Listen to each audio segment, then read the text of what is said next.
আপনার 7 সিস্টার ভাগ হয়ে যাবে। যেটা হাসান বলছে, আব্দুল্লাহ বলছে, তাই হবে। এছাড়া আমি এই এত বড় প্রতিবেশী রেখা শান্তিতে বসবাস করতে চাই না। এখন সাথে সাথে 8 যোগ হবে, পশ্চিমবঙ্গ যোগ হবে, কারণ এরা আমার 71-এ সাহায্য করছিল। সুশীলের মতো কথা বলার কোনো স্কোপ নাই। আমাদের ছিল শান্তিপূর্ণ আন্দোলন। তাতে এত যদি ক্ষিপ্ত হয় ভারত, আমরা দুঃখিত, কিছু করার নাই। ভারত যদি সোজা না হয়, এরপরে ঠিকানা হবে ভারতীয় দূতাবাস, ওইখানে আমাদের আবার ঠিকানা।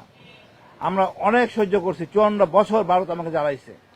আমাদের সুশীল এই স্কোপগুলি করে দিচ্ছে, আমাদের রাজনীতিবিদ এই কাজগুলি করে দিচ্ছে। এখনো রাজনীতিবিদ ঐক্যে আসতে পারেন নাই। ওনারা মনে করেন ভারত তাদের আত্মীয় সম্পর্ক।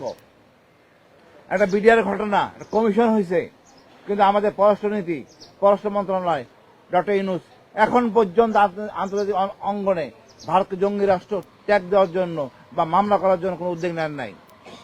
আমরা শান্তিপ্রিয় জাতি, আমরা জঙ্গি বিশ্বাস করি না। যে আমি বাধ্য করেন, আপনার 7 সিস্টার ভাগ হয়ে যাবে। যেটা হাসান বলছে, আব্দুল্লাহ বলছে, তাই হবে।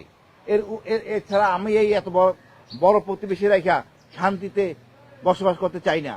এখন সাথে সাথে 8 যোগ হবে, পশ্চিমবঙ্গ যোগ হবে, কারণ এরা আমার 71-এ সাহায্য করছিল।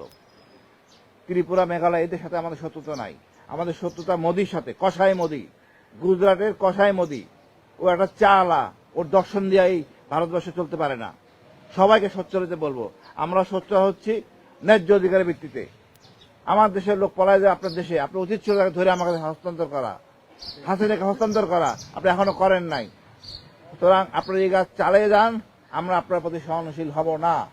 আমাদের ছাত্ররা জেগে উঠছে, বাংলাদেশ জেগে উঠছে, ইনশাআল্লাহ ভারত খণ্ড খণ্ড হবে।